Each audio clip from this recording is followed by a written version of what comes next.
Now, thanks to 90 Mile Wines and Anytime Fitness Glenelg, it's Chewing the Fat with Bevan Jones. Well, g'day and welcome to another edition of Chewing the Fat. Bevo here today down at the lovely Lara Cafe down here in Burnside, and I'm joined by absolute royalty, one of the greatest West Indian cricketers of all time. He played 102 test matches, 227 ODIs, he scored 13 hundreds and 27 50s and took 114 wickets, averaged 36.5 with the bat. He certainly is an absolute star, that's for sure. Carl Hooper, great to have you chewing the fat, mate. Yeah, thanks for having me. So talk to us through your journey from a young fella to playing cricket for the West Indies, both tests and one days. It was a pretty simple one, really. Came through the junior program in the Caribbean, which is basically, you play your under 16 club cricket, then you go to your under 19 club cricket, then we had the under 23s. You try to get into then you move up to your country level, which then you're trying to get into the national side, then the West Indies A side, and then the West Indian side. So I've come through the system. It was a long, tough road, but it was a lot of fun. Back in December 1987, you made your debut against India for the West Indies in Test cricket. This must have been a huge thrill for you. Yes, it was.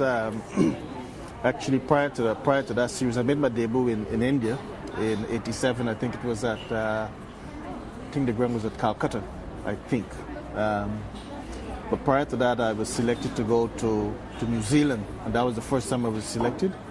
Actually, what had happened is that probably about 8 months prior to my first time I was selected for the West Indies cricket team, my parents had migrated, the whole family. We upped and left the Caribbean and moved to New York. So this was in the middle of the winter when I got a phone call from Stephen Kamash at the time. He was the CEO. And he said, look, you've been selected to go to New Zealand. So that was my first time. I made my debut for West Indies in one-day cricket in Dunedin. But then test matches, as you just rightly said, it was in India in 1987, I think it was, yes. And managed to eke out 100 in the second innings. Oh, that's a pretty good effort. Did a Greg Blewett and scored 100 in your first test. Yeah. So, and it's funny enough, you don't forget those things. I could vividly remember being on 98, and then Maninder Singh, guy with a little turban, left arm orthodox spin, pitched outside the leg stump, spinning across me and just turning it down to fine leg and running two singles, Matt, and I had to run to his right, scamper for one, scampered back for the second, raise your bat. That's my first test 100, but magnificent feeling, man. Yeah, something you'd never obviously forget. It's the ultimate. Yeah. The ultimate. Yeah. And what brings you to South Australia? Obviously, you're involved with the Southern District Cricket Club, which we'll get to in a moment. But talk us through how it all happened. You moved from the Caribbean to New York, and how did you end up in South Australia? Well, 24 years ago, I met my wife. She's originally a Melbourne girl. We were on tour here, and she was here for some work, and some stuff, and we met one night, and it just went from there. I never thought I'd settle in South Australia, but I found myself in between tours. I'd come back here for 5 days just to see her, and then you fly off somewhere else, and it went from that to getting engaged and then getting married. And even when we got married, we had no home, but I had a home in England, and I know she's very close to her family, so I don't think it would have been easy for her to settle in England, sort of tearing her away from her family. So I decided to buy a home here, and I bought the house in the eastern suburbs. This was 23 years ago, and it went from initially using it as a base in between tours to finally, when you're finished playing, you have a child born. I've got two kids, both born in Adelaide. Then their schooling started here. Next thing you know, it becomes just becomes home. I think it's a wonderful city to live in. Australia is a great place to bring up young kids and raise a family. And you're involved with Southern Districts, as I mentioned, as a high performance manager down there this year, which is super exciting for them. Talk us through your role down there and how you got that role. Well, look, I think it's a fantastic opportunity. Anytime you get a chance to get involved with the development of young players. Obviously it's not at the elite level, at the high level, but you meet so many young kids, 15, 16, 17, 18, who are now trying to find their way into the higher, trying to push their way up to the higher levels of the sport. And that's where I have a lot of fun and enjoyment working with these young players. Of course, you've got the older guys who are probably happily married, probably missed the bus, but they're still trying to give up their best every weekend, so you work with those two. But I think it's a fantastic opportunity, and actually I think that's where probably most of the work that needs to be done when you're coming through actually the junior ranks, trying to play a bit of district cricket, trying to get up into your state side. That's where the work needs to be done. So I think it's a prime opportunity. It's not the first time I've done it. I've done it for Woodville about 10 years ago. And when this opportunity presented itself a few weeks ago,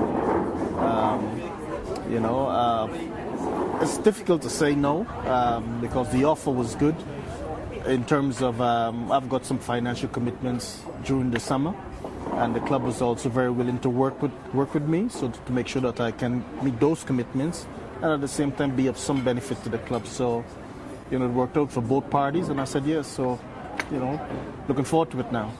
And let's talk about your career. One of the few players that actually played, I still can't believe this, with no helmet. You were actually one of those guys like Richie Richardson and Viv Richards that getting these balls bowled at you over 150 kilometres an hour, and you didn't even wear a helmet. And this day and age, we're seeing guys still getting struck on the helmet all the time.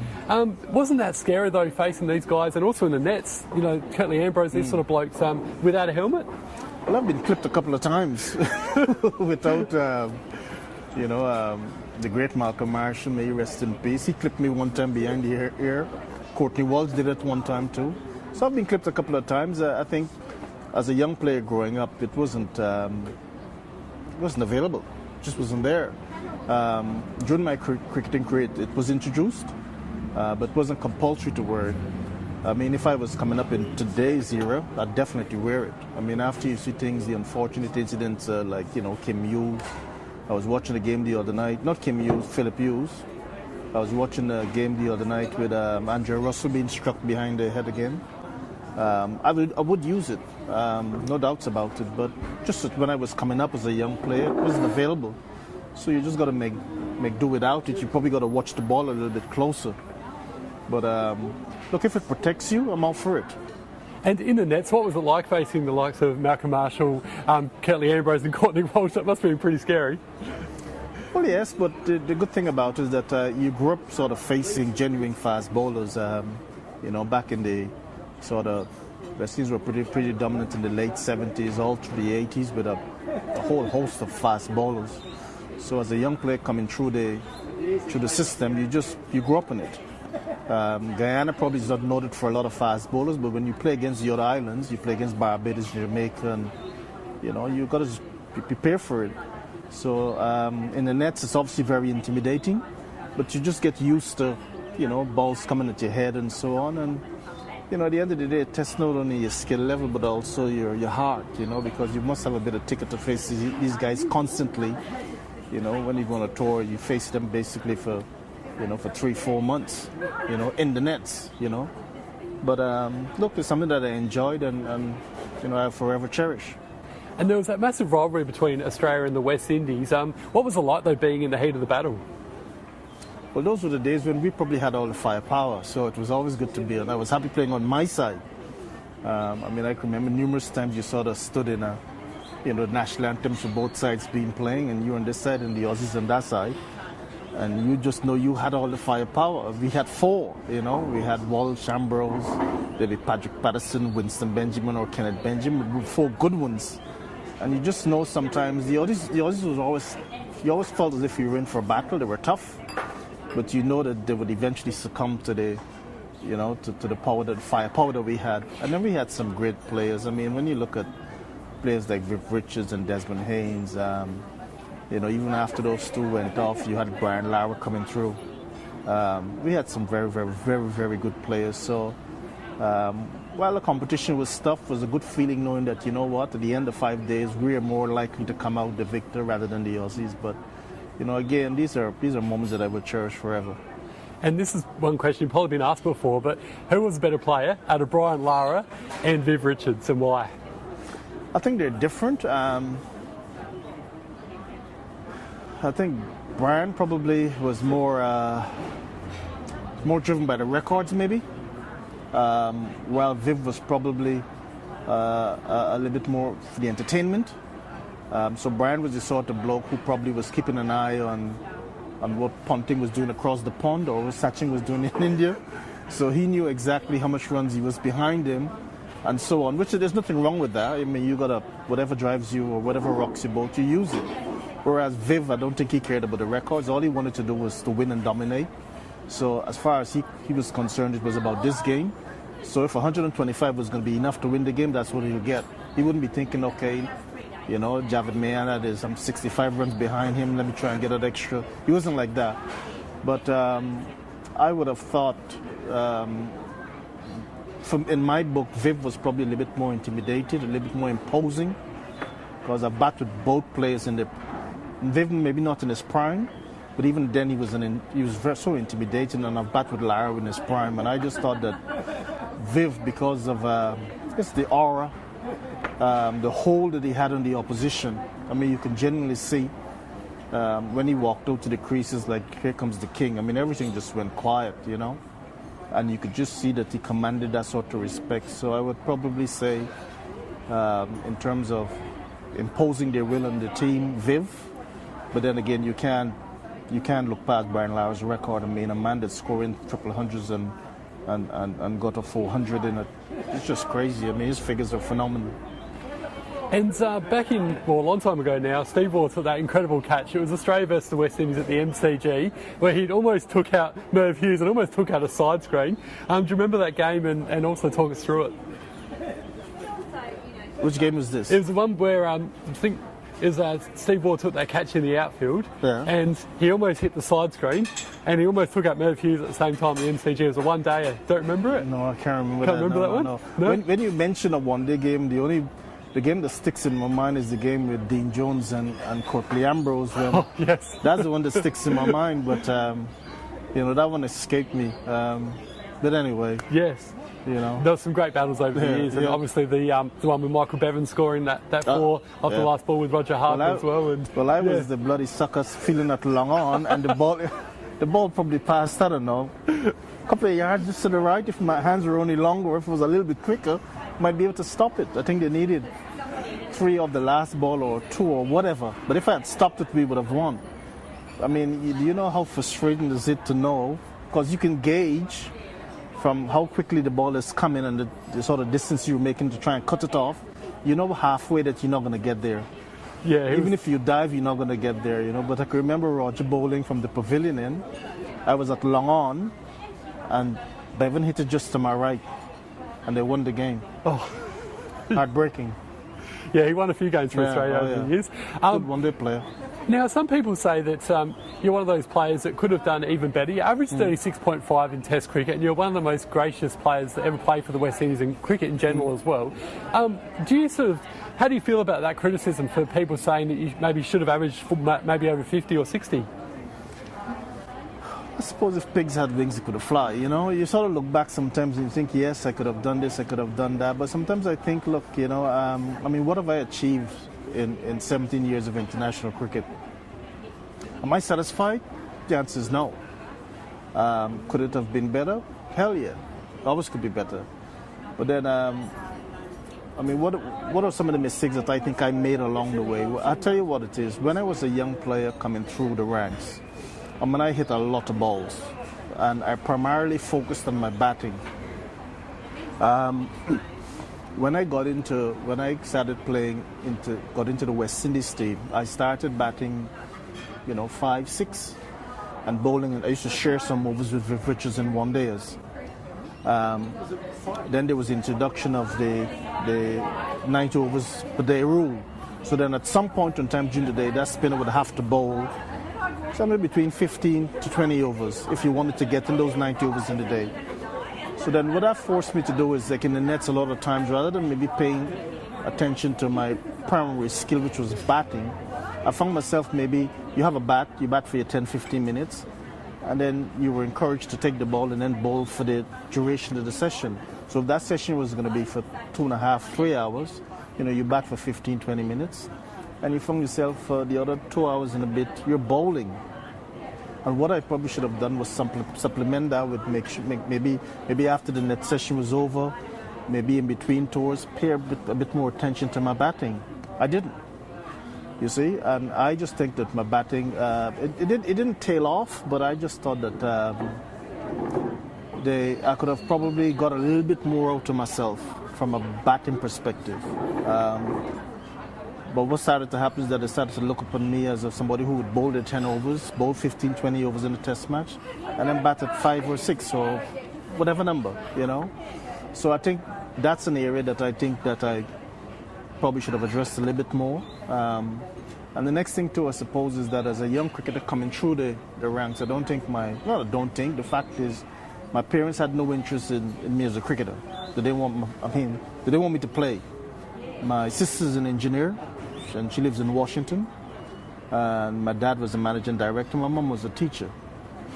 They all went to uni, and that's what they wanted me to do, to go to university. So again, what a success. You had times when, I suppose, during my younger days as a cricketer coming through, my dad used to say, look, you better stop. I'm not supporting this. Mightn't say it in those words, but just from his actions, you know?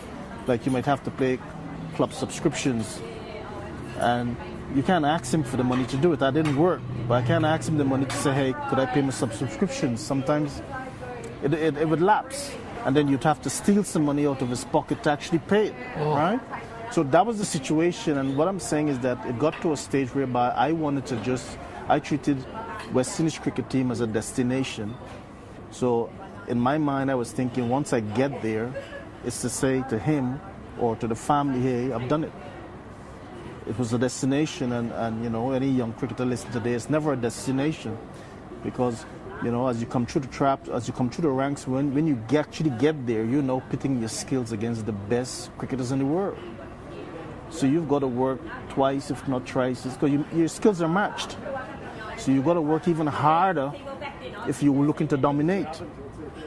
You see what I'm saying to you? Yes, definitely. So I think that was an issue for me. I always treated it like a destination. So I got there, scored 100 in my second test match.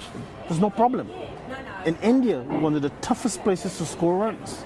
So it wasn't an issue for me. But then you'd have a situation whereby, you know, you score 100 and then 5-6 test matches go by, there's nothing. There might be a 50 in between, but there's nothing substantial.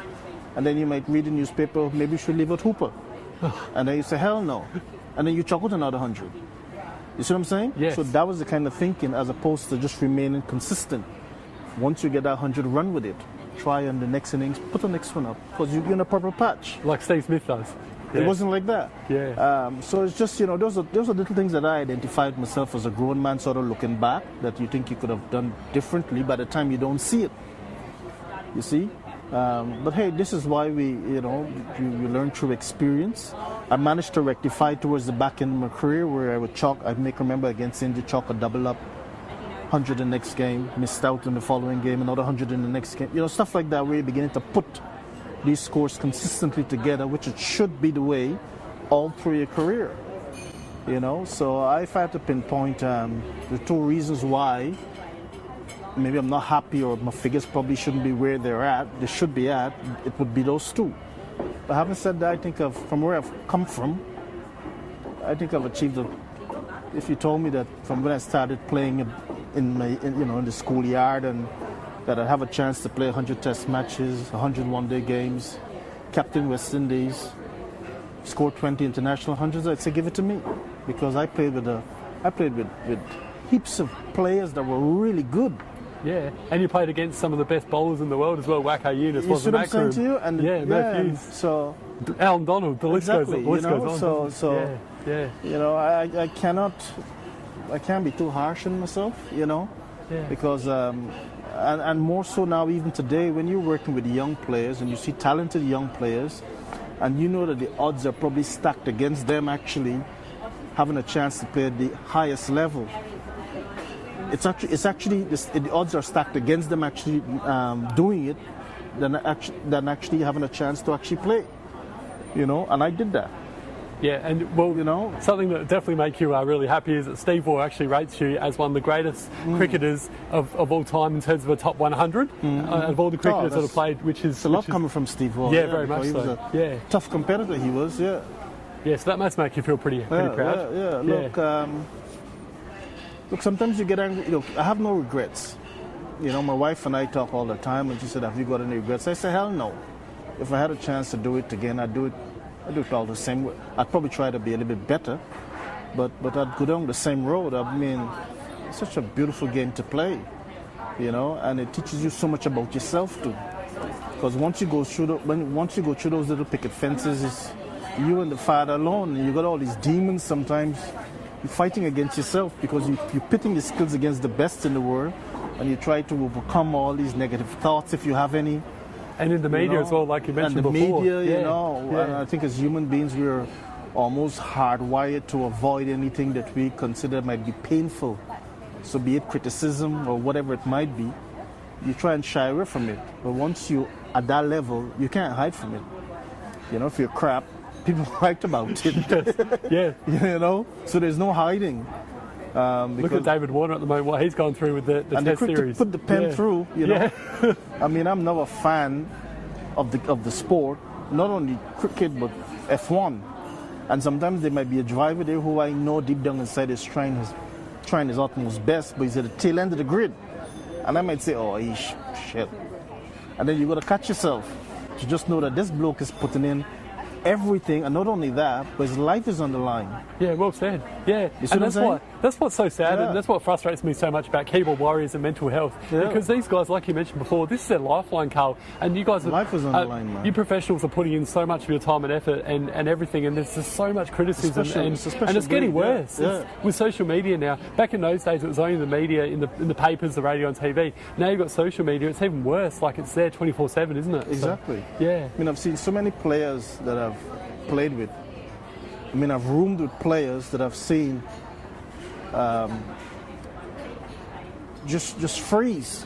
You know, I shouldn't be calling names, but I've roomed with players who were selected to make the debut the next day. And this is the days when we had a roommate. I mean, today everybody has a single room.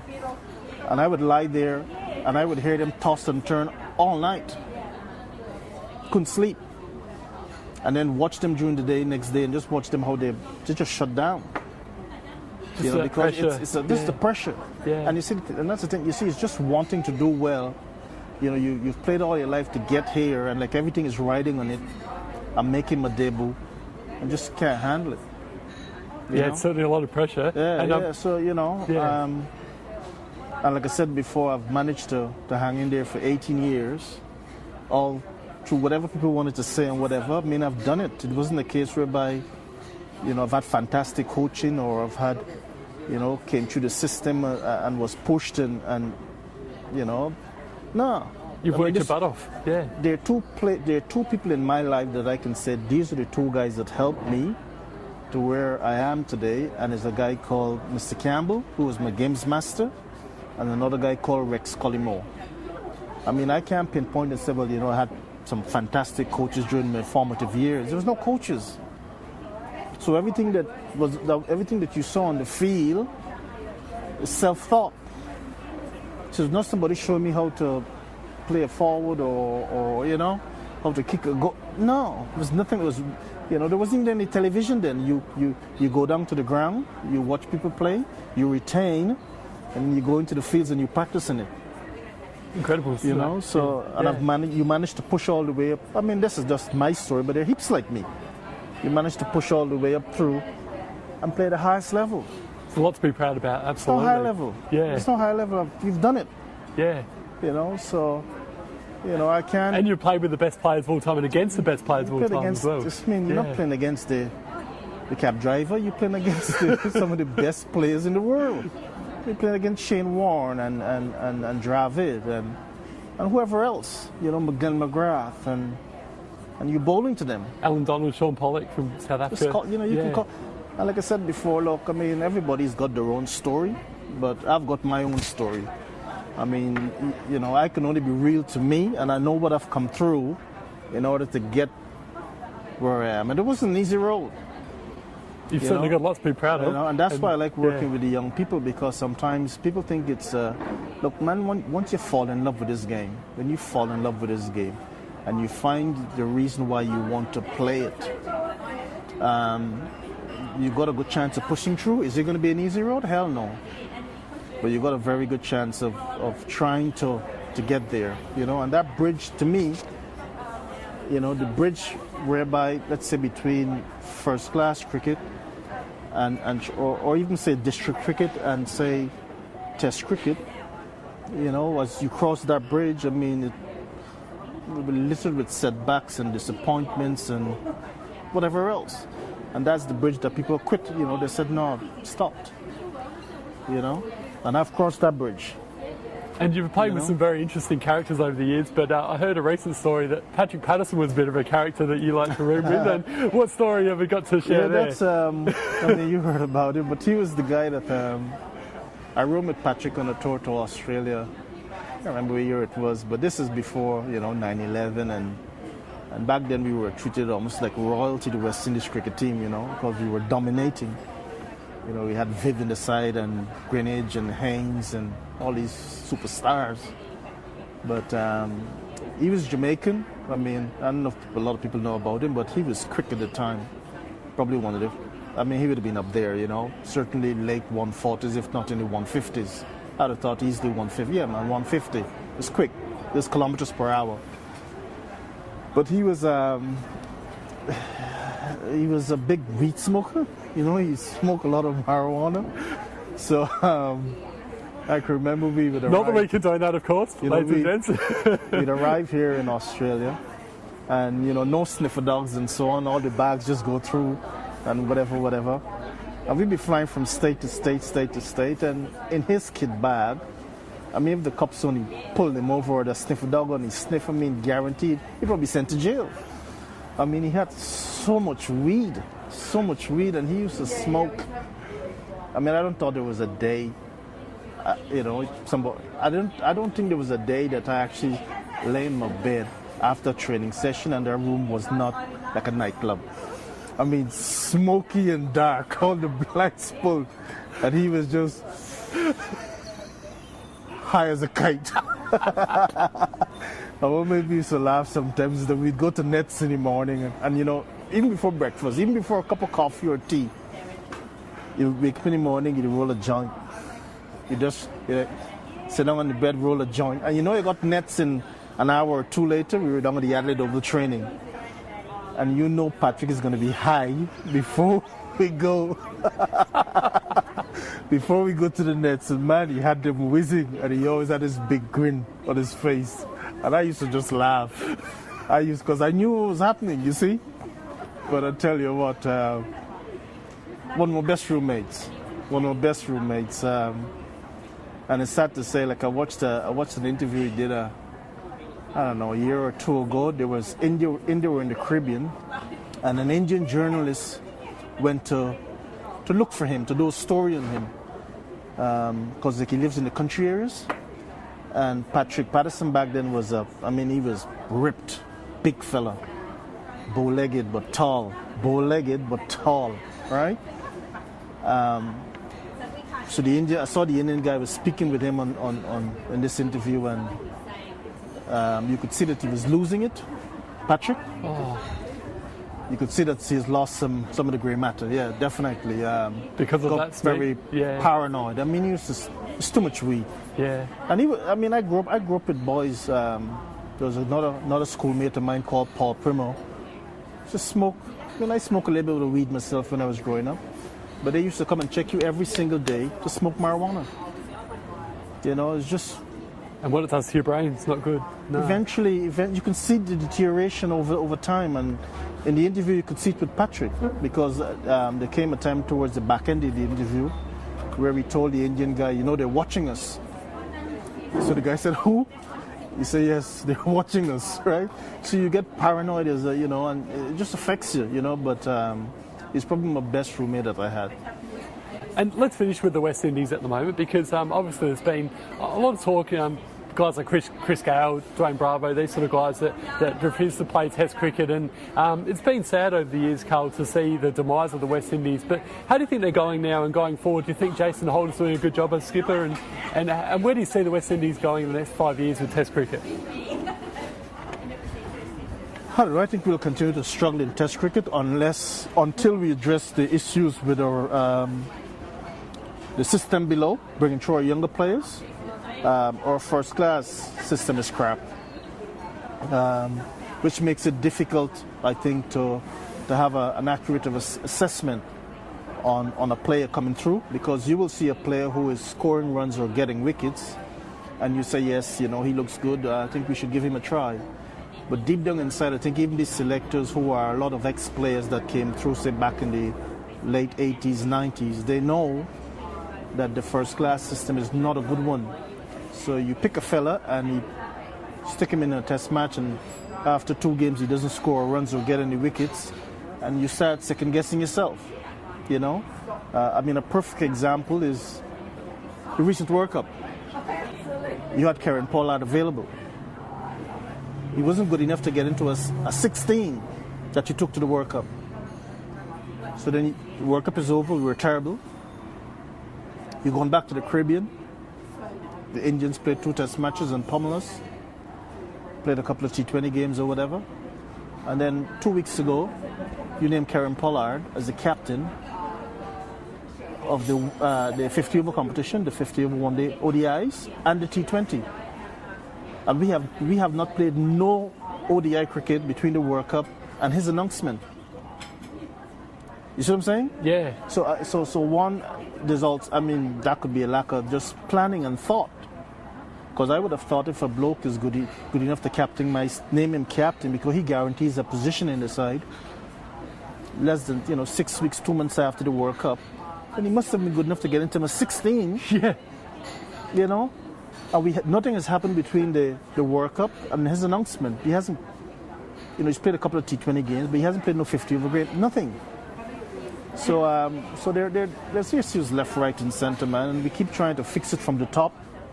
Coaches, change the manager, change the selection, the selectors, put in a panel to overlook the selectors to make sure the selection process is working efficiently. But at the end of the day, don't want to be disrespectful. If you're picking from shit players, I don't care. You're picking from shit players. If they're not good enough, I don't care who you bring to pick them. I might say, okay, I don't think he's good enough, maybe him. Is it going to make a difference? It's not going to make a difference. You're going to win the occasional series here and there if you're lucky, or the occasional one-day games here. But in order to put together, sustain the run, it's not going to happen. Not until we go back and address the system by which our young players are coming through, and then our first-class level. I think that's the hardest part.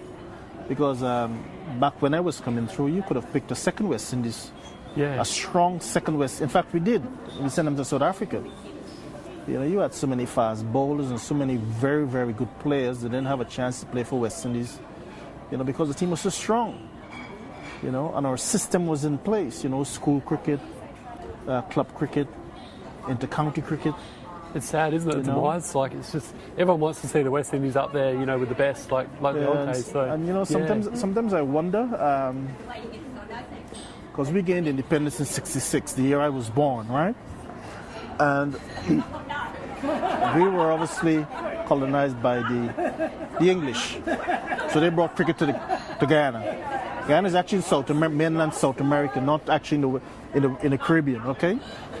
But they had, as you know, from a developed country, England, Britain, they had structures.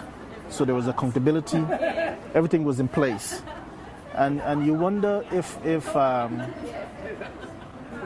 I came through the last bit of structures that were implemented by the British then coming through. Clubs were there. You had all your different cricket in the schools. The systems were in place. Because I reckon since we gained independence in '66, even my country has slowly gone backwards. The Guyana that I grew up in the 70s, late 70s and 80s, was a beautiful country. Beautiful, clean.